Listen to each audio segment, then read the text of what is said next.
안녕하십니까, 나경원입니다. 먼저 도종환 장관 후보자께 축하의 말씀을 드립니다. 근데 사실 지금 이제 야당 의원으로서 또 어떻게 보면 국민의 한 사람으로서 대통령께서 80% 이상의 높은 지지율을 받고 계시는데 지금 이제 인사가 진행될수록 80% 대통령이 아니라 40% 대통령을 자임하시는 것 아닌가 하는 그런 걱정이 매우 들고 있습니다. 대통령께서 협치와 뭐 이런 것을 강조하시고 엊그저께 국회 와서 연설을 하시고 또 야당 의원석까지 오셔서 악수를 청하시고 또 저희도 예를 갖추어서 대통령께 악수를 하고 했습니다. 그래서 저희는 사실은 야당과 국민들이 주장하는 이번 인사의 문제점, 특히 5대 인사 원칙을 지금 허물어뜨린 것에 대한 유감의 표시를 명확하게 좀 하실 거라고 기대를 했고 거기에 맞추어서 철회할 인사들은 철회해 주기를 기대했습니다. 그러나 이런 저희의 기대와 맞지 않은 부분에 대해서 매우 유감을 표명한다는 말씀을 먼저 드리면서 후보자에 대한 질의를 하도록 하겠습니다. 촛불 정신의 핵심이 뭐라고 생각하십니까? 민주주의, 아래로부터 수렴되는 민주주의. 자, 민주주의란 말씀을 하셨는데 맞다고 생각을 합니다. 촛불 정신의 핵심은 보수는 무조건 괴멸되라, 우파는 괴멸되라 이런 거라기보다는 정말 촛불 시민 중에서 선량한 촛불 시민들의 생각은 제도로서의 민주주의, 절차로서의 민주주의, 형식적 민주주의가 파괴된 것에 대해서 분개했고 또 그렇기 때문에 더욱 성숙된 민주주의 국가를 원하는 거였습니다. 그런 의미에서 저는 새로 들어온 정부의 임무는 매우 막중하다고 생각을 합니다. 그런데 지금 이제 문화부 산하에도 국가기관 통신사가 있습니다. 지금 최근 민주당과 일부 언론 노조가 기관 통신사 사장 또는 공영방송의 사장을 물러나라 이렇게 주장하고 있습니다. 맞다고 생각하나요? 글쎄, 기관의 장은 임기가 공영방송 사장 지금 민주당에서 얼마 전에 이 사장의 퇴진을 요구하고 하는 그런 브리핑 한 거 들으셨죠?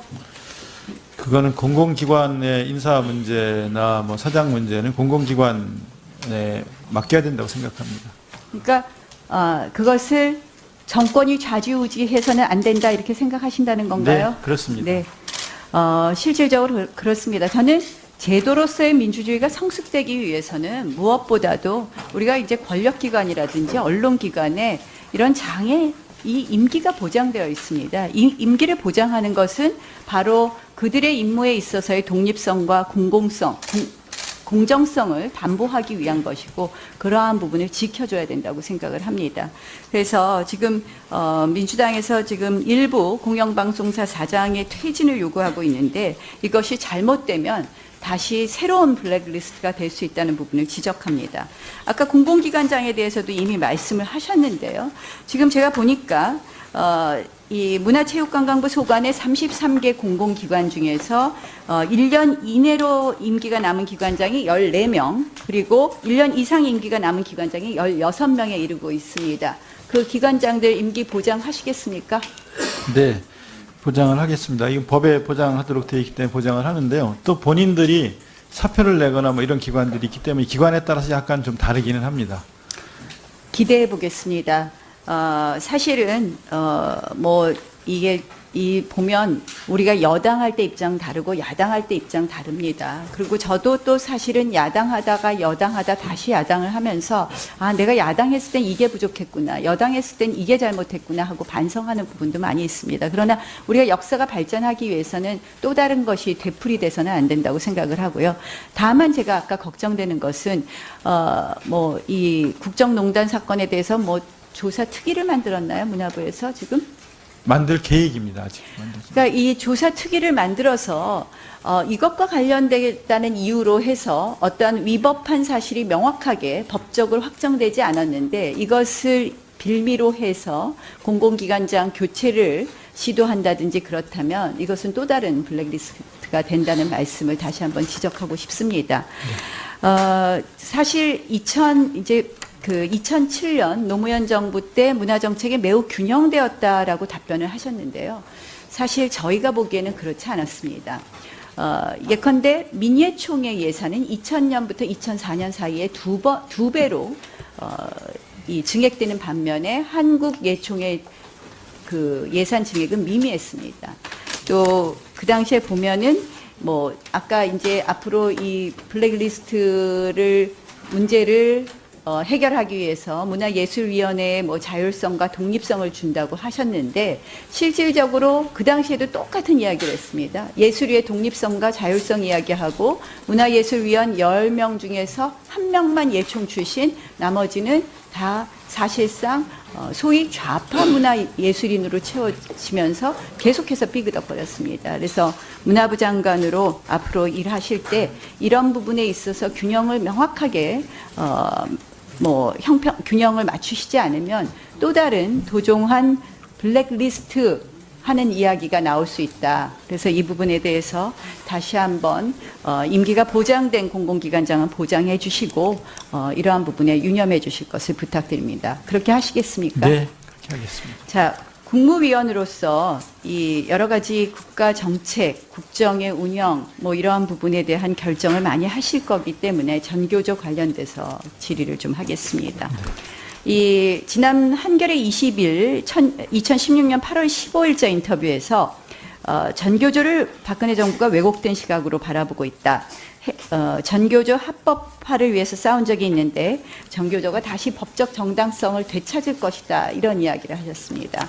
아시다시피 전교조가 실질적으로 해직교사를 전교조의 조합원 가입 자격을 부여함으로 인해서 2013년에 고용노동부에서 법의 노조 통보 처분을 받았고 이 부분에 대해서 이렇게 재판이 거쳐져서 2016년에 이 부분에 대해서 법의 노조 조치는 정당하다고 판결됐습니다. 어떠한 방법으로?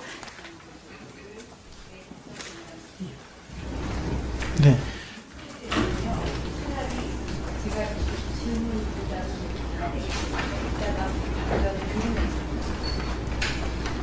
그러면은 답변도 나중에 추가 보충 질문 때 하시는 것으로. 서울입니다. 제가 다시 확인을 좀 할까 하는데요. 그 이전 정부에서 임명된 기관장들 임기를 보장을 할 생각이십니까? 아니면은 임기 중간에라도 새로운 사람으로 교체하실 생각이십니까? 이건 공공기관 운영에 관한 법률로 보장하도록 되어 있기 때문에 이건 제가 이렇게 저렇게 할 수 있는 개인적으로 할 수 있는 사항은 아니고 일단 법으로 보장되어 있는 것은 보장해야 된다고 생각을 하는데요. 아까 나경원 의원님 질문에서 말씀드린 것처럼 본인들이 사표를 낸 기관장들도 있고요. 여러 경우가 좀 다르기 때문에 좀 이거는 좀 장관에 임명이 된다면 한 기관 한 기관을 좀 들여다봐야 될 것 같습니다. 네, 그 케이스 바이 케이스라고 봅니다. 일괄적으로 후보자께서 임기 관련된 말씀을 좀 단언적으로 하시는 것은 좀 무리가 있다고 보고요. 기관별 케이스 바이 케이스로 살펴보시기 바라겠습니다. 자, 어제의 범죄를 용서하는 것은 내일의 범죄에 용기를 주는 것이다. 동의하십니까? 까미가 한 얘기. 네. 동의하십니까? 네. 최순실의 국정농단의 주 무대였던 문화체육부,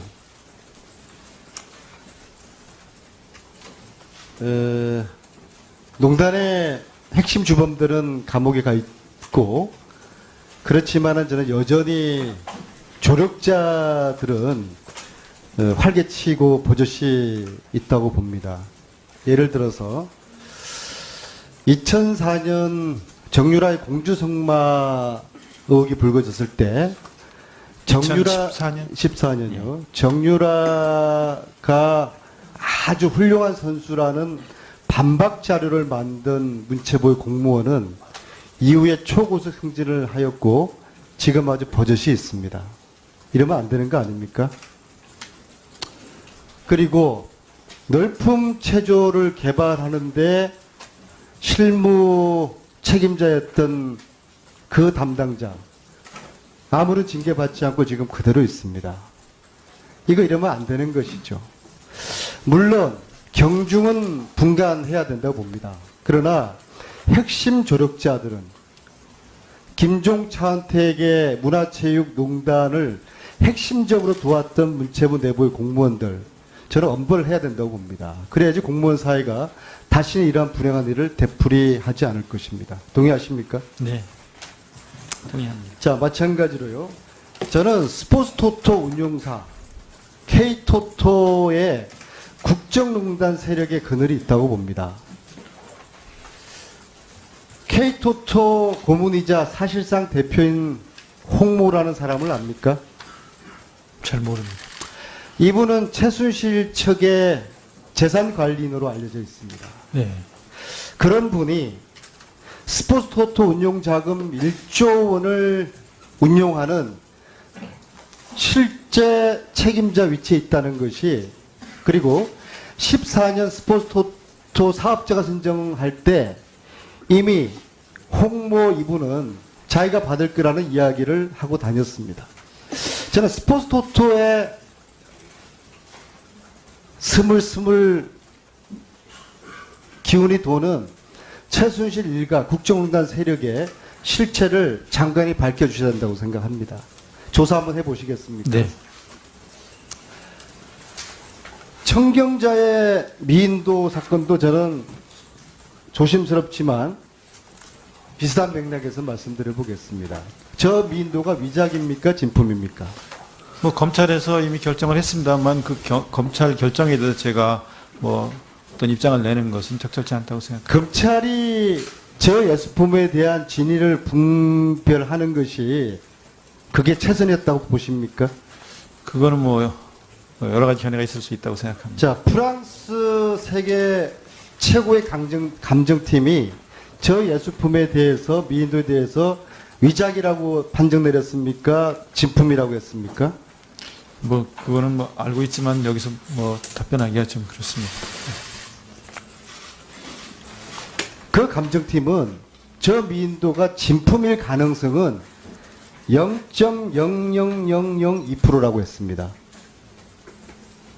실질적으로 청경자 화백에 손을 들어준 셈입니다.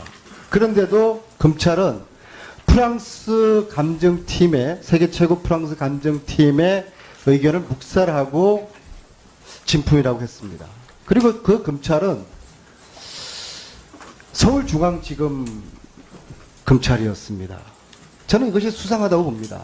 그래서 저는 만약에 장관이 임명되시면 장관께서 이 논란에 대해서 적어도 청경자라는 대한민국 위대한 미술가의 양심을 믿는다면 그 미술가가 자기가 그린 미술 작품이 아니라고 지금 주장을 하고 있기 때문에 네. 저는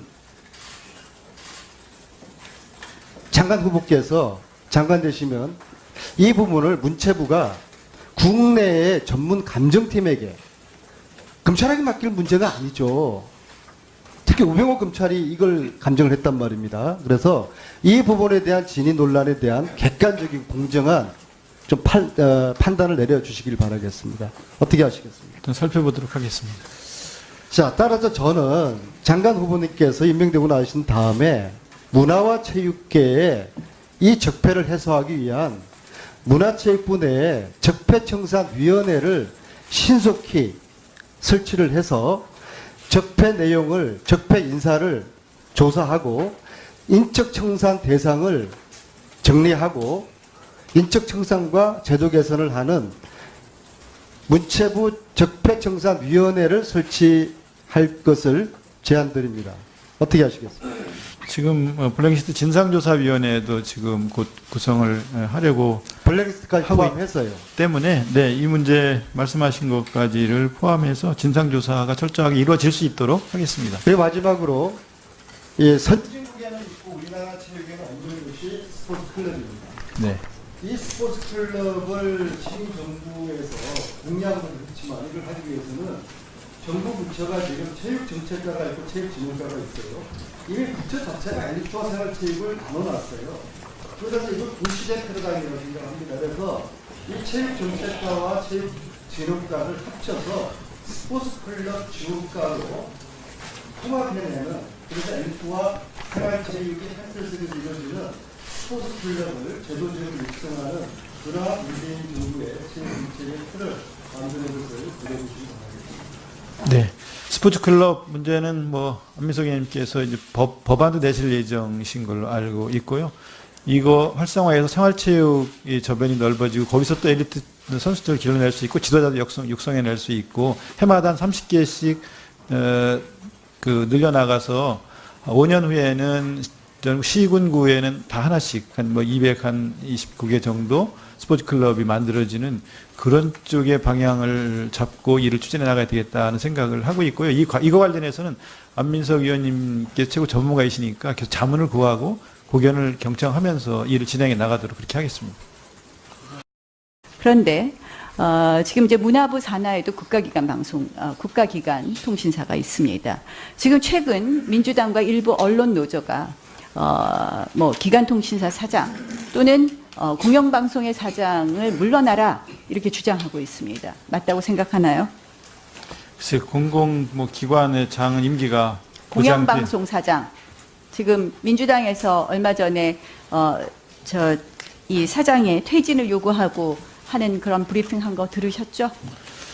그거는 공공기관의 인사 문제나 뭐 사장 문제는 공공기관 민주주의 아래로부터 수렴되는 민주주의. 자, 민주주의란 말씀을 하셨는데 맞다고 생각을 합니다. 촛불 정신의 핵심은 보수는 무조건 괴멸되라, 우파는 괴멸되라 이런 거라기보다는 정말 촛불 시민 중에서 선량한 촛불 시민들의 생각은 제도로서의 민주주의, 절차로서의 민주주의, 형식적 민주주의가 파괴된 것에 대해서 분개했고 또 그렇기 때문에 더욱 성숙된 민주주의 국가를 원하는 거였습니다. 그런 의미에서 저는 새로 들어온 정부의 임무는 매우 막중하다고 생각을 합니다. 네, 맡겨야 된다고 생각합니다. 그러니까 그것을 정권이 좌지우지해서는 안 된다 이렇게 생각하신다는 건가요? 네, 그렇습니다. 네, 실질적으로 그렇습니다. 저는 제도로서의 민주주의가 성숙되기 위해서는 무엇보다도 우리가 이제 권력기관이라든지 언론기관에 이런 장애 이 임기가 보장되어 있습니다. 이 임기를 보장하는 것은 바로 그들의 임무에 있어서의 독립성과 공공성, 공정성을 담보하기 위한 것이고 그러한 부분을 지켜줘야 된다고 생각을 합니다. 그래서 지금 민주당에서 지금 일부 예를 갖추어서 대통령께 악수를 하고 했습니다. 그래서 저희는 사실은 야당과 국민들이 주장하는 이번 인사의 문제점, 특히 5대 인사 원칙을 지금 허물어뜨린 것에 대한 유감의 표시를 명확하게 좀 하실 거라고 기대를 했고 거기에 맞추어서 철회할 인사들은 철회해 주기를 기대했습니다.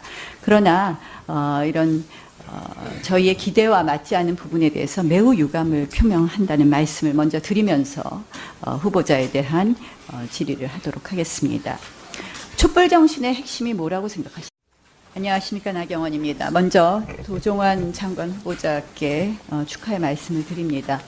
근데 사실 지금 이제 야당 의원으로서 또 어떻게 보면 국민의 한 사람으로서 대통령께서 80% 이상의 높은 지지율을 받고 계시는데 지금 이제 인사가 진행될수록 80% 대통령이 아니라 40% 대통령을 자임하시는 것 아닌가 하는 그런 걱정이 매우 들고 있습니다. 대통령께서 협치와 뭐 이런 것을 강조하시고 엊그저께 국회 와서 연설을 하시고 또 야당 의원석까지 오셔서 악수를 청하시고 또 저희도